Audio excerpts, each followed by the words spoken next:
Welcome to Stop Wasting Your Wine, a wine review podcast where we waste our wine so you don't have to. On this episode, we review a red wine from California.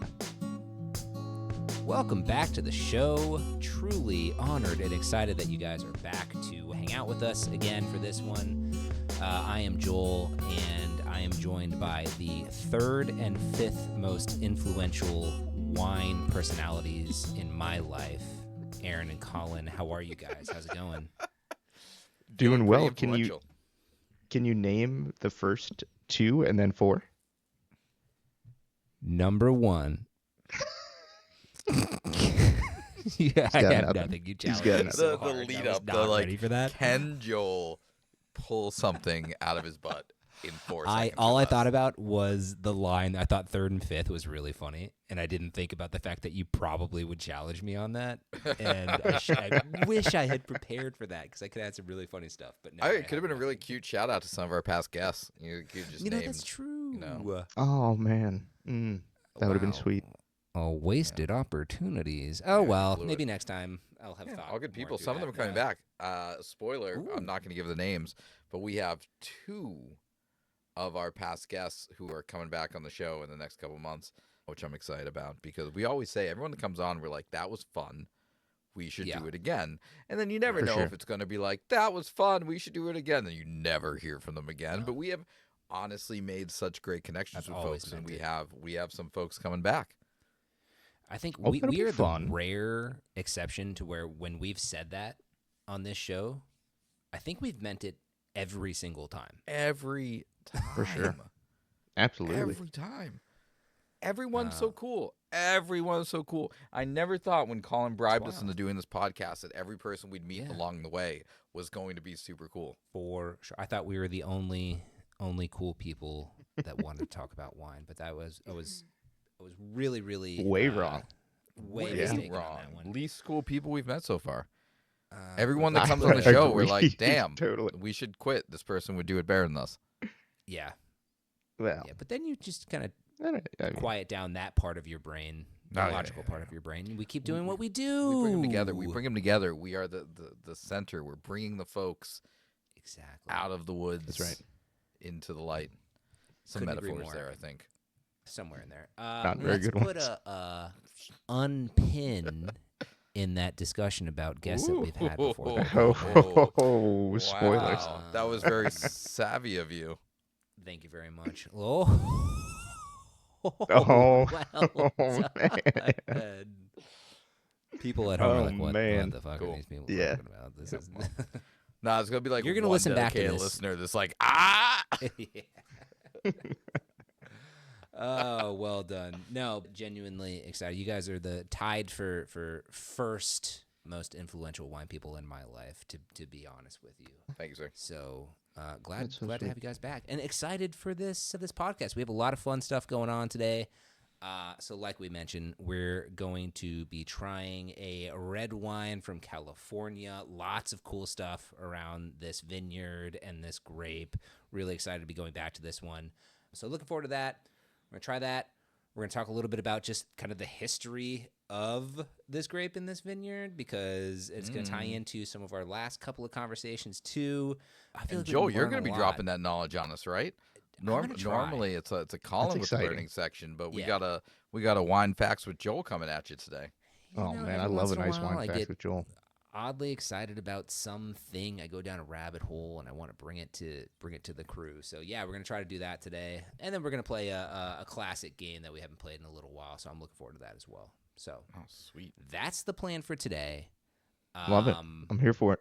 Yeah, same here. Colin, you mentioned that we were drinking a red wine from California. So can you tell the listener a little bit more about what we're drinking today? I'd love to, Joel. This evening. Oh, you're quite welcome. This evening we are drinking. Except for the fact that I keep talking over you, so I'm going to shut up and let you do your thing. No, that's okay. That's okay. It's fine, Joel. Don't worry about it. Oh my God. Okay, now he's just doing it because it's a thing. Anyway. We've now lost the listener. Go on. You got this. Thank you. Okay. All right. This evening, we are drinking the Seghesio 2022 Sonoma County Zinfandel. But This is Sonoma County, just Sonoma County, well, I just mean, I guess Sonoma County. sorry, technically not just Sonoma County. It's only 82% Sonoma County, 10% San Joaquin County, and 8% Contra Costa County.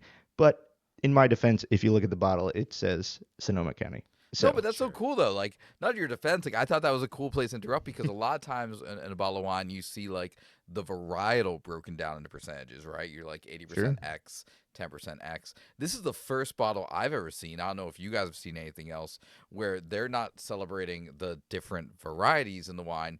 They're celebrating that they took the same varietal from different regions and they're outlining the percentage of the different counties in California, which I think is kind of cool. Very cool. No, I would totally Very agree. cool. That is pretty unique. I don't think I've seen that before there. This is a 15% ABV wine, a heavy hitter. And we got the... Oh, okay. That was I couldn't tell. a sound of shock, I think. I wasn't sure what was I couldn't tell what the noise was, so I was so thrown off. Anyway, It was either a shock at the ABV or Aaron had some static electricity built up. He finally shocked No, I himself think the listener at home needs to know. Like, I've been listening to a lot of podcasts, and they often talk about how they're recording like first thing in the morning. Mhm. We record this podcast in the It's 6 a.m. right now, folks, on the Eastern Coast. We're doing a 6 a.m. recording right lies. now. wine tasting. we record on Tuesday nights at 9 p.m. because we have to do it after our work and after our kids. And because I have an impending third child, we are doubling up on episodes for a couple weeks to make sure that we don't miss an episode because we have not missed a week yet. And so it is currently 11 at night. Ooh, And we make a are wish. filming our second episode, and it is a 15%er. So, fantastic. So if you Cheers to notice, we get a little more off the rails in this episode. That is the reason, and I hope you are down to go along with us on that journey. That's what Hang Aaron in was there, saying. folks. Yeah. About Buckle to get up. pumpy. Jinx. All right, go on. Yeah, and we got this for about $18 at Total Wine. And that's what we're drinking this evening. You know what? I'll just go ahead and jump in right now because this was my pick.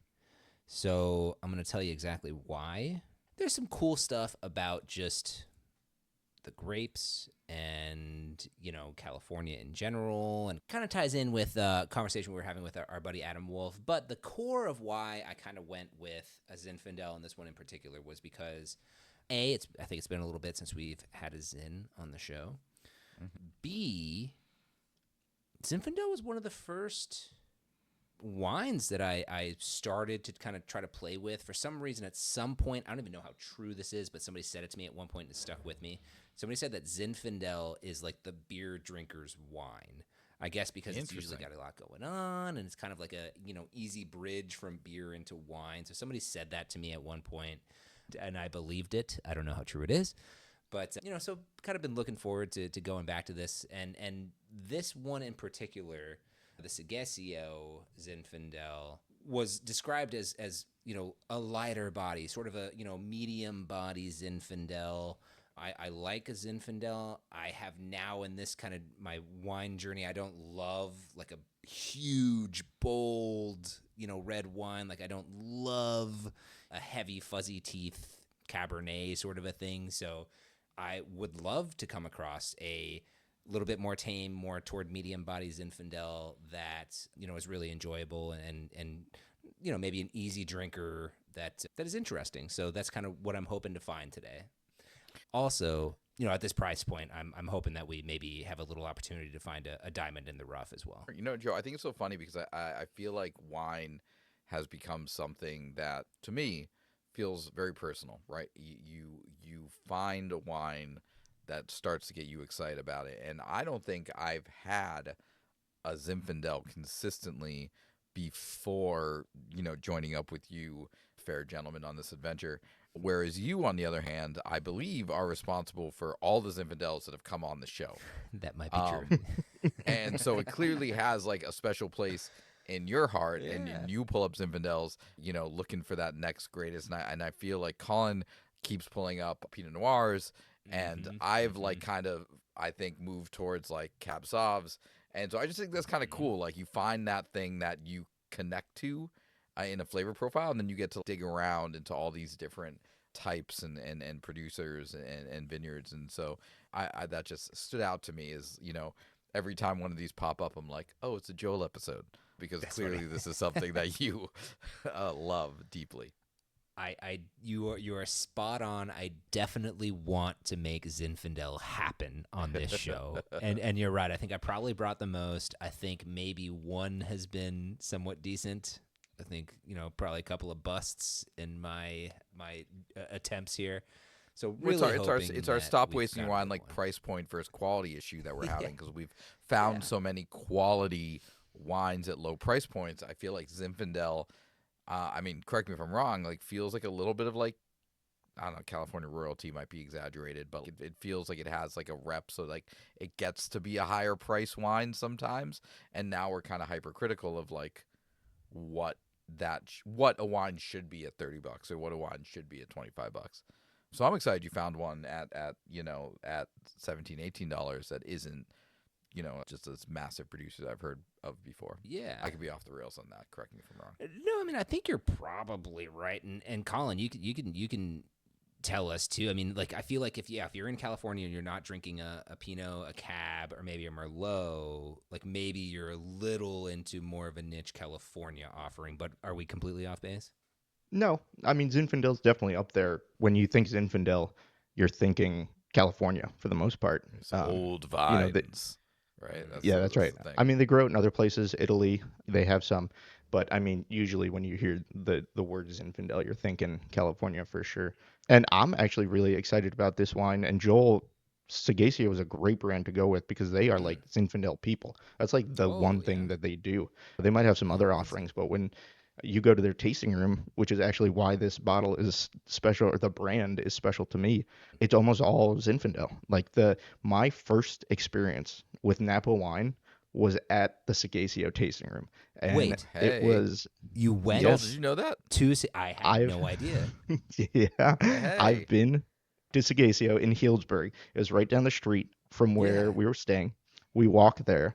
And it was the first time that I had ever really experienced wine in a way that made me say, like, oh my God, like what's happening here? It was such an incredible experience drinking through their lineup of Zinfandels. And I didn't know Zinfandel from Cabernet, but just the experience sitting in that tasting room opened my eyes to the world of wine. So I actually have Seghesio to thank for the start of my journey into the world of wine. So is it really cool that you brought this on? I've been hesitant to bring it on because I didn't want to seem biased, but I'm glad it's here. Like, what are the odds that Joel's walking in with this Zinfandel, and also like wild, very old family, right? Like 1895. Well, okay, you're getting into my I'm sorry, my history. Whoa, all right, back off there, Aaron. You are 100% no, and that's okay. And actually, one of the things I did want to mention here too is, yeah. I mean, they've been doing this for forever. You mentioned it's a great family and great vineyard, Colin.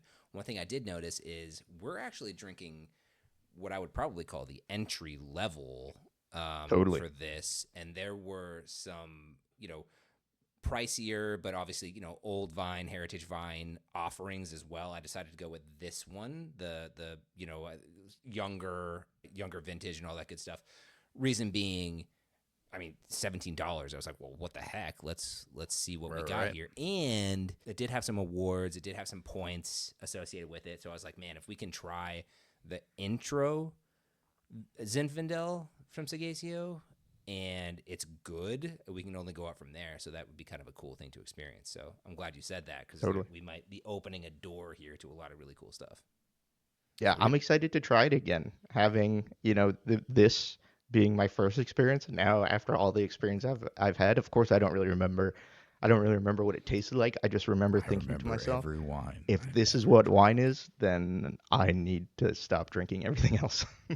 You know what, Colin? If you're excited about tasting it, I think we shouldn't waste another second.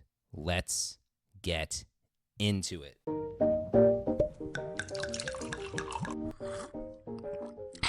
Tastes like wine. in honor of the chord I've inadvertently struck here, Colin, I'm going to go to you first, man. What are you getting on the Makes sniff sense here? to me. Yeah, sure. Getting a ton of dark fruits. Really just some intense dark plum, maybe a little blackberry. Probably a little bit of oak in there too. I think Zinfandel's usually oaked in. I think you can smell it pretty well in this one. Yep. What else are you guys getting? Yeah, I think you called it out. Blackberry, blueberry, and definitely, like you said, a little bit of oak. I think it's a little bit more than a little bit, but not in a bad way. Yeah, But like I definitely was like, sure. oh yes, there's some oak influence here. As soon as I took a little sniff.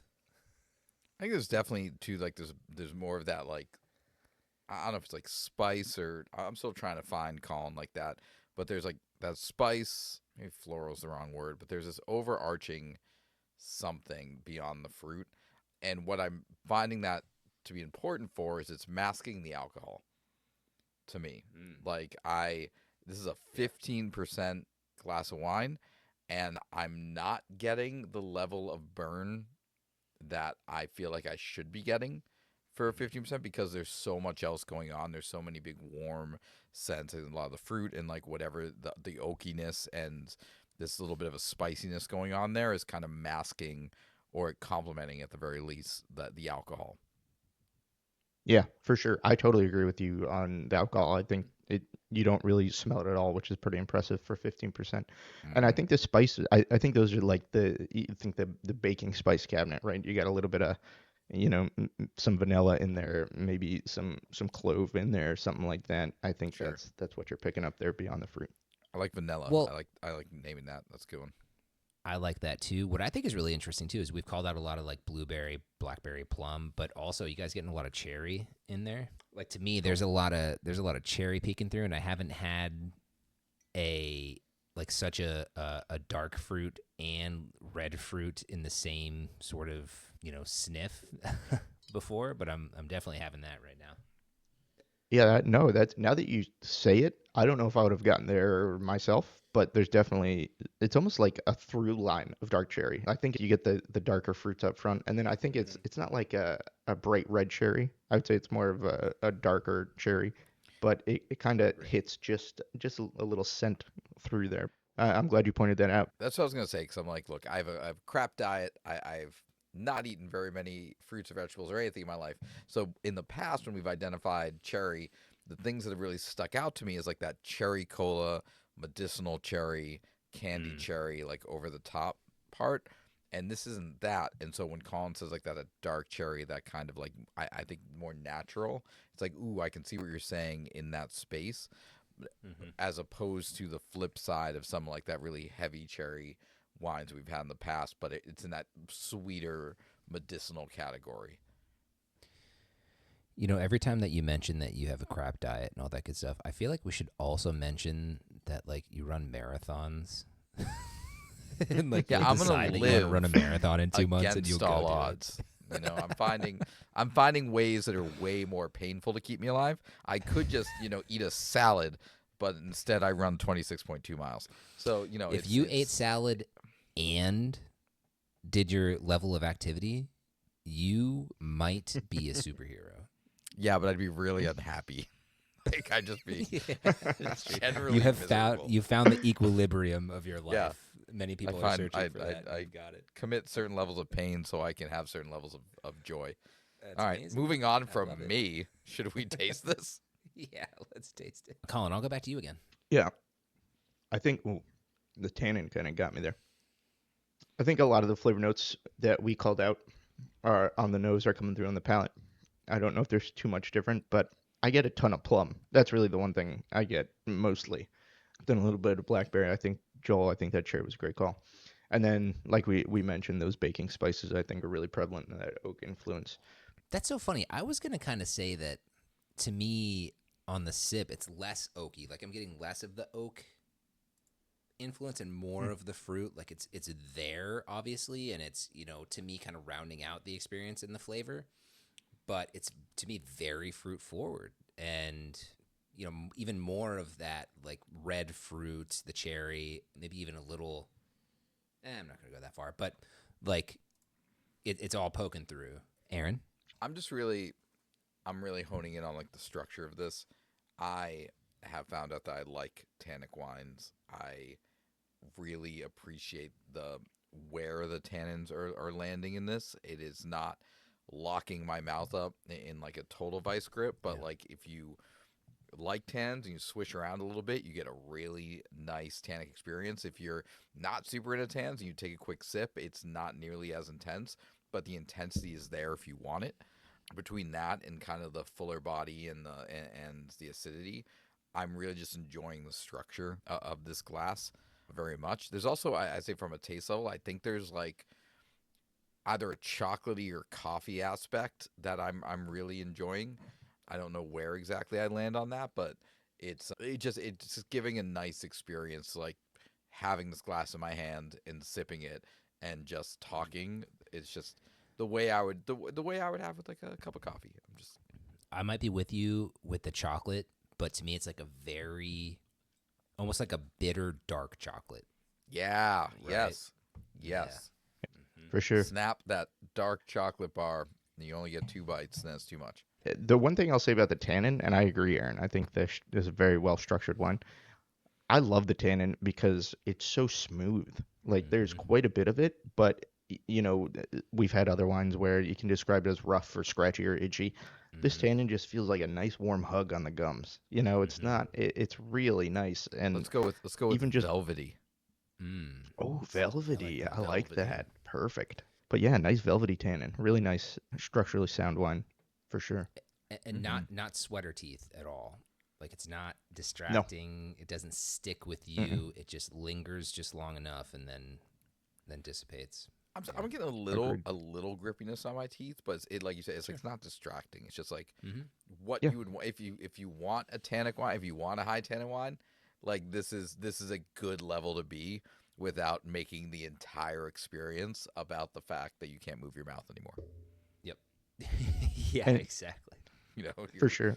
You're one step back from lockjaw. And you can't taste alcohol at 15%. This is one of those Isn't wines that that's wild? super, How did it get to the point that none super of us dangerous named at that until 15%. right now? That Yeah. like it wasn't this front is in our going down minds. nice and smooth sure. and tasty and well structured, and I can't Brutal. taste the alcohol. I just now am noticing that I have a little bit of like that warmth in my chest, from that. So yes, it's there, but it did not influence the experience. Definitely. Much It's totally an in a good afterthought, way. but in the most positive ways. Good stuff, guys. I think we called out a lot of really cool stuff. Let's go ahead and put this to the side, and if you don't mind, I would love to do a little history lesson with Joel. Wine facts with Joel. Wine facts with Joel. Give it to me. Wine facts with Joel. Wine facts with Joel. This is Wine Facts with Joel. All right, this is going to be a lot of things kind of coming together for me on this one, because a couple of weeks ago we were just kind of talking about just wine in California, and how there was there was wine coming from LA, from Los Angeles County, and it kind of blew our minds at the time.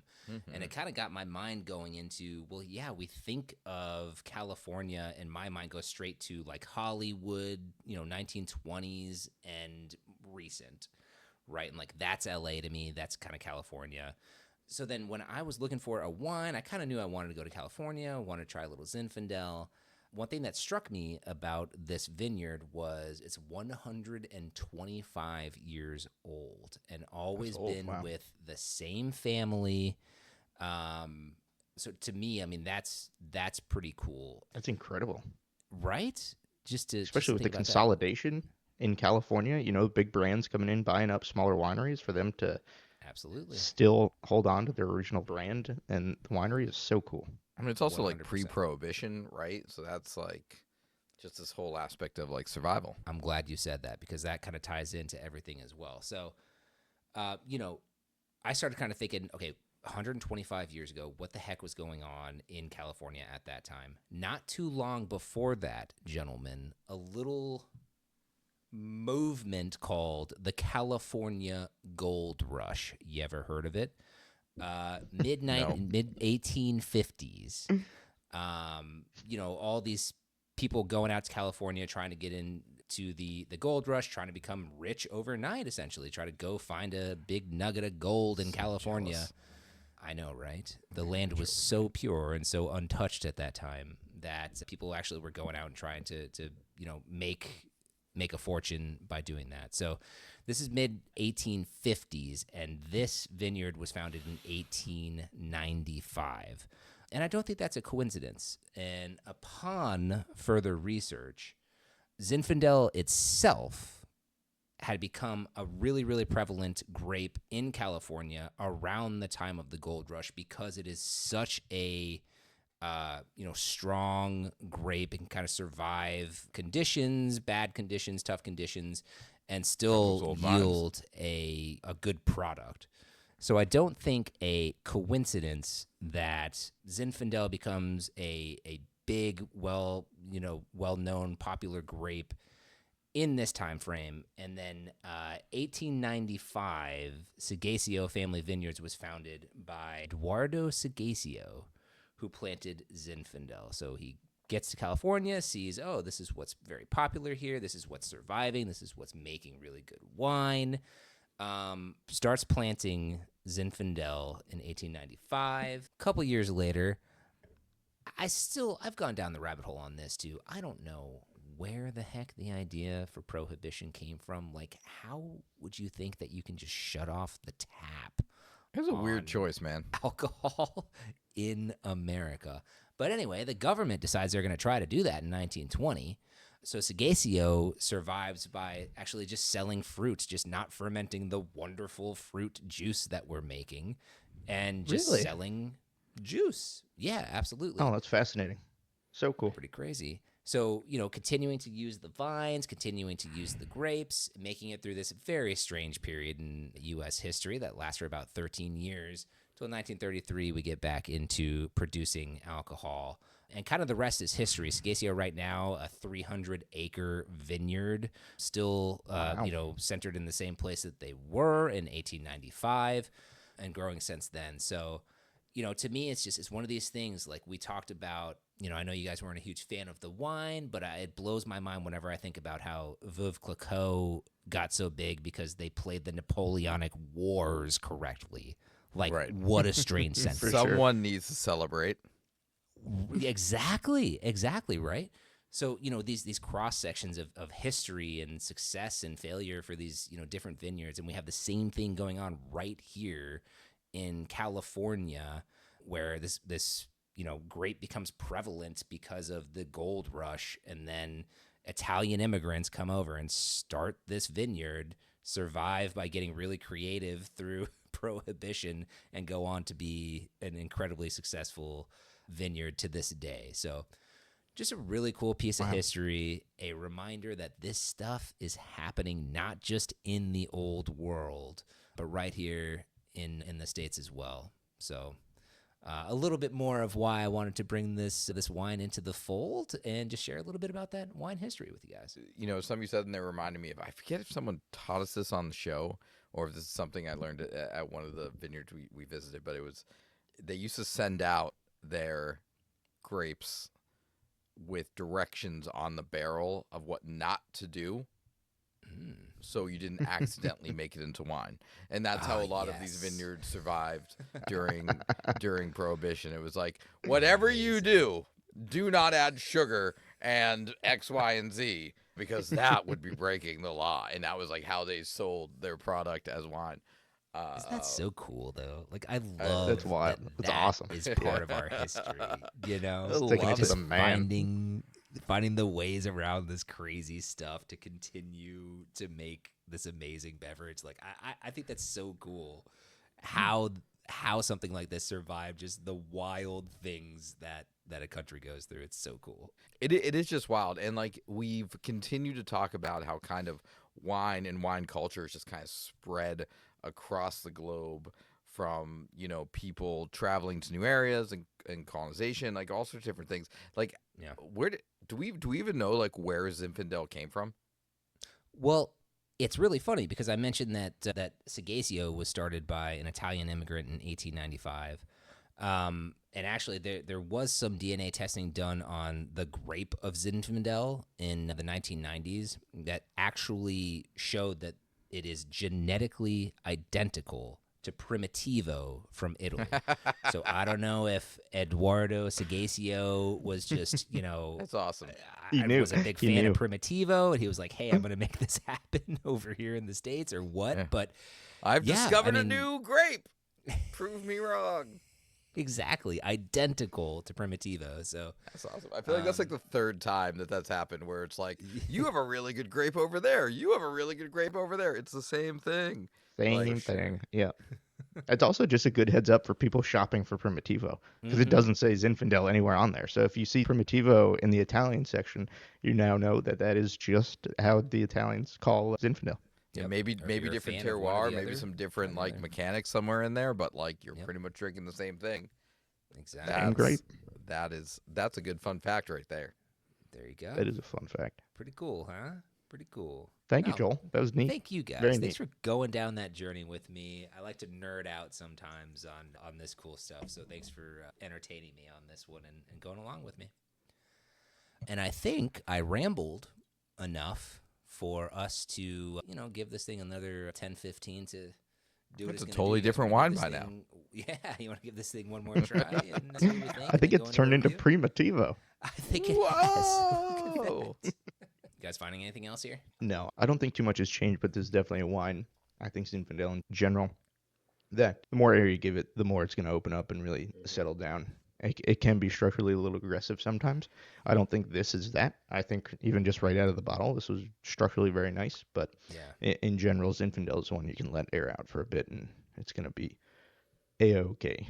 Obviously, I think the aromas calmed down a little bit, which I think that's to be expected. Like when we first poured this, it was a big like fruit bomb and a lot to the nose. I would say all that's kind of calmed down, and there's still not the alcohol wafting out, which is like sometimes that's the last man standing, and it's still not there. I will say, technically, it's still pretty aggressive. Oh, yeah. Like, and again, I like that. I'm not complaining. It's just still very much there. Yeah, it's funny. Sometimes when we do this, we'll kind of gleam over the go back when we sort of anticipate it's not going to be a wine that changes very much. And I'm not going to lie to you guys, I kind of thought that this might be one that does. And I agree, it sort of hasn't. And I think that's just because it showed so well when we had it open just for a short amount of time. And because it wasn't over the top, it wasn't super aggressive. It was super approachable from the first sip. So, kind of an interesting thing. A trait you wouldn't maybe associate with a big Zinfandel that we're experiencing here. So kind of cool. Mm-hmm. All right. Well, with that being the case, let's go ahead and get into our review. Yeah, but did they like it? It's time for the review. Well, this is my wine, so I am going to do myself the honor of letting myself go last. And As you should. Well done. I am going to switch it up a little bit.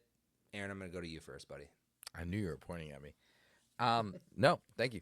I am very much enjoying this wine. I am enjoying the taste. I'm enjoying the structure. I am enjoying it all around. I'm enjoying that it's $18. I think there is this really great balance with this wine where, one, nothing about it tastes or smells fake. It has a really nice balance that feels intentional, and all of the flavors are just nice. I think it is one thing I'm thinking about is that it is very, very clearly a Zinfandel and has a very unique profile and experience. So it is very different than drinking the Merlot that we had a few weeks ago. It is very different than drinking a Cab Sauv. It is a very different flavor profile and a very different experience. I'm really enjoying it. I think it's a must share. I think it's a must share at its price. I think it's a must share at $18. I think it is something that you can open up. And I would love to say it's a must share, especially if you can put it next to other wines. I think it could be a really fun wine to put next to a Cab Franc that you like, and put next to a Cab Sauv that you like, and put next to a Côte d'Rône you like, and be like, these are all reds.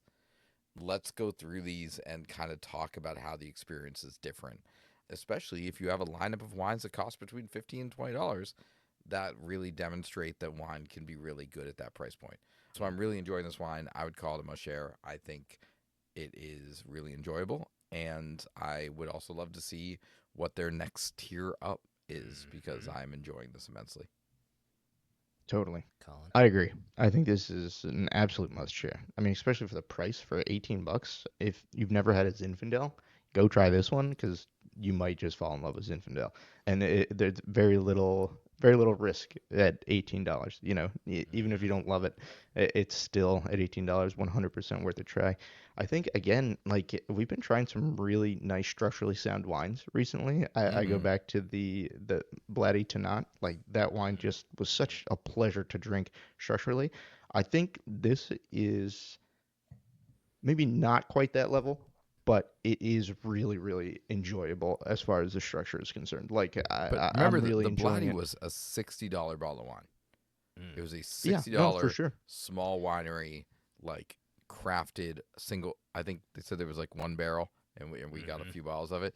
Like, and so like Yeah, that was right. that was a Thanks beautiful again. bottle. That was Jenny? Thank you all very much. Thank you very much. That was a beautiful bottle of wine. Yes. And so the fact that this is even kind of close to that is at $18 is pretty cool.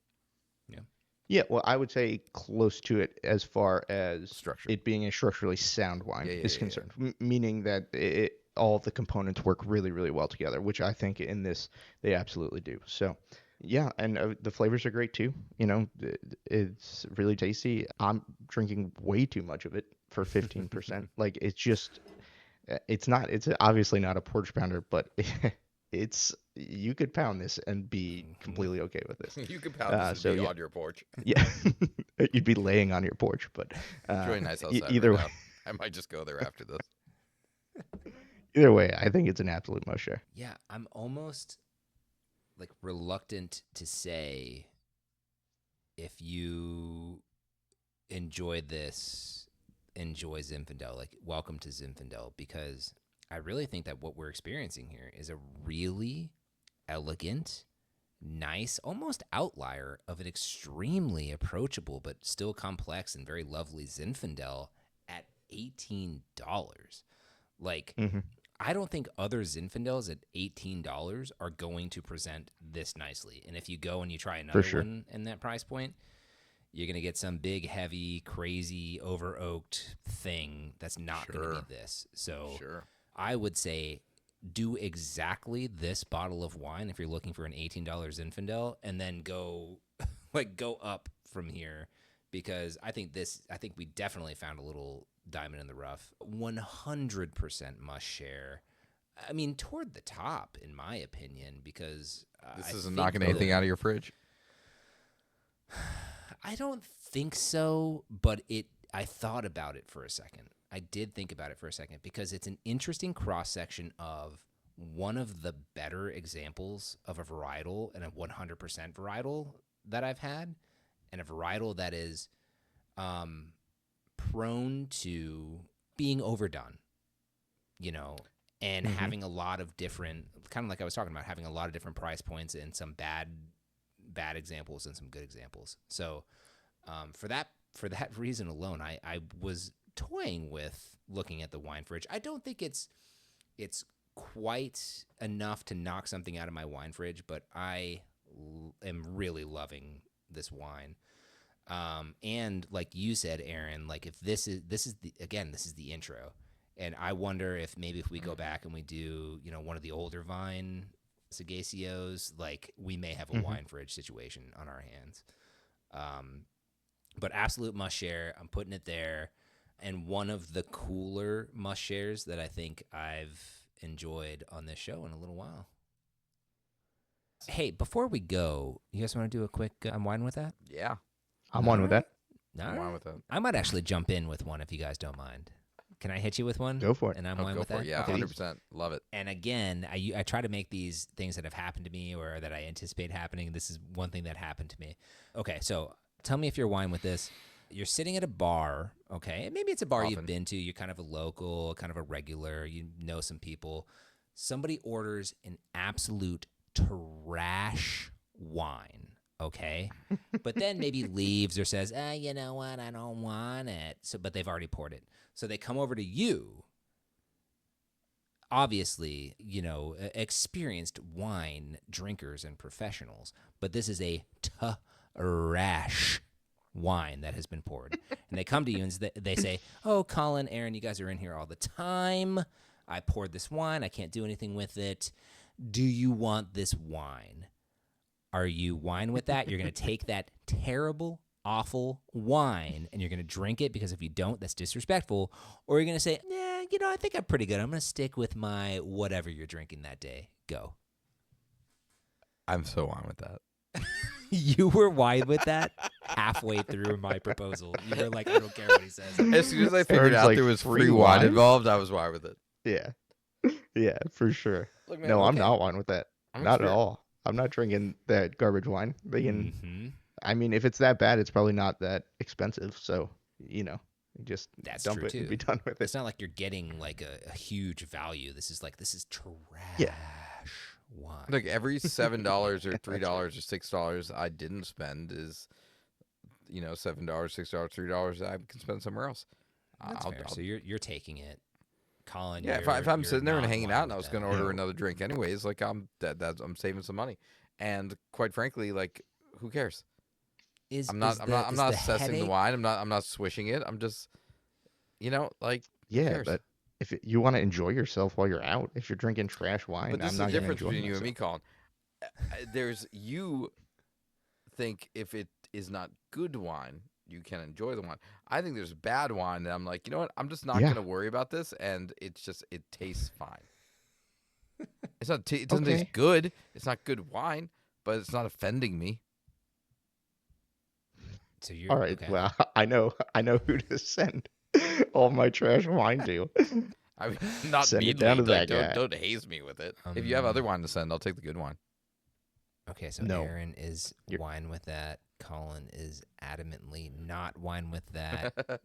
Can I tell What you about something? you, Joel? Are you gonna drink the wine or not? Yeah, I'm gonna be wine with that. I'm gonna take it. I'm gonna take it. Now, I'm not gonna say that I'm gonna drink the whole thing, but I'm gonna take it. I'm Why gonna have take a it little then? nip. Well, But if 'cause you know it's free, bad, dog. why take it? Yeah, but who cares? Free I'm poop gonna have is a still little nip. poop. Well, I mean, come Then on. there's a side of me too that's gonna be like, you're if naming I something don't that's drink generally this, inedible. Like, it's Yeah. like I'm gonna take it to explore. I will say I will be like the fear that surrounds me then is I'm gonna hate it and I'm not gonna drink it and I'm gonna offend the person. But I think I can overcome that. And if I really hate it, I'm just not gonna drink it and I'm gonna order something else. But that will be a conversation I have internally. Yeah. All right, well there we have it. I think we did it, guys. A real fun episode. And end of the day, I think we found a really, really cool wine here. Very clearly not a waste of your wine. We're all super impressed by the Do I like Seghesio Zinfandel. Again, this is just the entry level. I might bring this back in typical Joel fashion to explore some other levels here, but we'll see. I'll keep you guessing. I love it. I hope you do. Yeah, I think Yeah, I right might. after you I bring might. back the Pinotage. I'm looking for the right one. You know what's tough with the Pinotage is the price point. It's Yeah. that. I think there's some really good Mm. Pinotage. You got to spend some cashola for that. So I'm still looking. So I'll keep Specialty you posted. episode. Exactly. Hey, listen, in the meantime, though, if you happen to know of a good Pinotage that's not a terrible price point, or if you have any thoughts on this episode, last week's episode, you want to come on the show, you have an idea for us, Aaron, how can people at home hang out with us and talk with us? Holy crap. We would love to talk to anyone who wants to reach out. If you want to send us an email, stopwastingwine@gmail.com. If you'd like to interact with us on the social medias, please reach out to us on Instagram at Stop Wasting Your Wine. That is where we do most of our chatting. We'd love to meet new folks there. Please follow us on Spotify, on Apple Podcasts, on YouTube. Please subscribe to our channel. We're putting more and more video content out there. And obviously, check out our website, stopwastingwine.com. We put up all of our reviews. And you can also listen to our episodes straight through there if that's what you prefer. But, no matter what, just reach out. We would love to hear from you. And if you are someone who would like to be on the show or knows someone who would, We love meeting new people because every single person we've met on the show has been awesome. Yeah, it's a high bar. The coolest. It really is. But we think you, listener, might be able to meet that. So give us a shout. We'd love to hear from you. Hey, another really fun episode. Thank you guys, Aaron and Colin, for joining me. Thank you, listener, for hanging out with us. Hope you enjoyed it. We'll see you back here next week for another awesome episode. And in the meantime, y'all, remember, stop wasting your wine. Bye, y'all. Bye.